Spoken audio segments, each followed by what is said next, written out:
एक ब्राह्मण के घर में एक मुगल दरबारी रहता था ऊपर वाली मंजिल पे। अब ब्राह्मण का सुबह का समय होता था कि भगवान की आराधना करना और गीत गोविंद गाना। तो जब ये गीत गोविंद गाता था ब्राह्मण, तो मुगल दरबारी का जाने का समय होता था, तो मुगल दरबारी वहां रुक जाता था और गीत गोविंद सुनता था। अब ब्राह्मण रोज नोटिस कर रहा था कि मैं जब गीत गोविंद गाता हूँ ये रुक जाता है और सुनता है। तो ब्राह्मण ने कहा कि आप रोजाना रुक जाते हो, सुनते हो। मुगल दरबारी ने कहा कि मुझे बड़ा आनंद आता है ये सुनने में। तो ब्राह्मण ने कहा कि आपको पता है ये क्या है? बोला वो तो मुझे नहीं पता, लेकिन मुझे अच्छा लगता है जब आप गाते हो। बोला तो ब्राह्मण ने बताया कि ये गीत गोविंद है, ये ठाकुर जी की आराधना है और हमारे ठाकुर जी बड़ा प्यार करते हैं इसको। तो बोले अच्छा। बोला आपको सीखना है? ब्राह्मण ने पूछा। बोला हाँ मुझे सीखना है। तो बोला ठीक है मैं सिखा दूंगा। अब वो ब्राह्मण के पास गीत गोविंद सीखने लगा। तो गीत गोविंद जब आ गया तो ब्राह्मण ने बताया कि इसके कुछ नियम है। बोला नियम ये है कि जब भी गीत गोविंद गाओगे ना तो ठाकुर जी स्वयं विराजमान होते हैं वहां, तो ठाकुर जी को एक आसन दे लेना जहां भी गाओगे। तो ऐसे ही मत कहीं भी गाना शुरू कर देना। तो उसने बोला मुगल दरबारी ने कि मेरे लिए तो ये संभव नहीं है, क्योंकि ये तो ऐसा गीत है मेरा गाने का हर समय मन करेगा, लेकिन मैं ज्यादातर घोड़े पर सवार रहता हूँ, मेरी तो ऐसी नौकरी है, मुझे इधर से उधर जाना पड़ता है। तो ब्राह्मण ने कहा कि कोई बात नहीं, तेरा भाव अच्छा है, तो जो घोड़े की जिन होती है ना आगे काठी पे, बोला उस पे एक आसन बिछा लेना और गीत गोविंद गाना। बोला हाँ ये ठीक रहेगा। अब ये मुगल दरबारी क्या करता कि घोड़े की जिन पे आसन बिछाता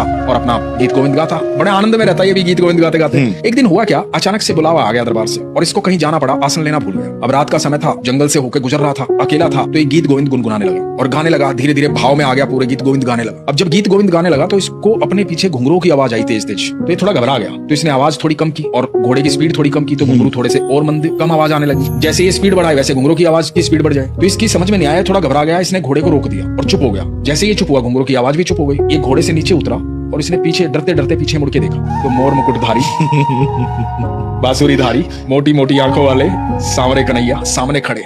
सुन हो गया एकदम से। ठाकुर जी बोलते हैं गाओ ना, रुक क्यों गए? अरे तो तुम्हें सुनने के लिए तो पीछे भाग रहा हूँ, गाओ। तो ये दंडवत हो गया। बोला प्रभु आप मेरे पीछे भाग रहे हैं, मेरे घोड़े के पीछे, मैं तो हूँ क्या एक साधारण सा दरबारी। बोला नहीं, तुझे सुनने तो मैं रोज आता हूँ, पर आसन पर विराजमान होता हूँ, आज तूने आसन ही नहीं बिछाया तो मैं कहाँ विराजमान होता, तो पीछे पीछे भागना पड़ेगा ना। तो इसकी आंखों में अश्रु बह रहे हैं, शरीर कांप रहा है, दंडवत प्रणाम कर रहा है और भगवान को कह रहा है मैं प्रभु गीत गोविंद सुनने के लिए मेरे पीछे पीछे दौड़े आ रहे हैं। और इसने रज के गीत गोविंद गाया और भगवान अंतर ध्यान हो गए। उसके बाद ये रास्ते से ही वापस गया दरबार में और इसने अपना इस्तीफा दिया। इस मुगल दरबारी का नाम था मीर माधव, बाद में नाम पड़ा मीर माधव, ठाकुर जी का अन्य भक्त था। वाह।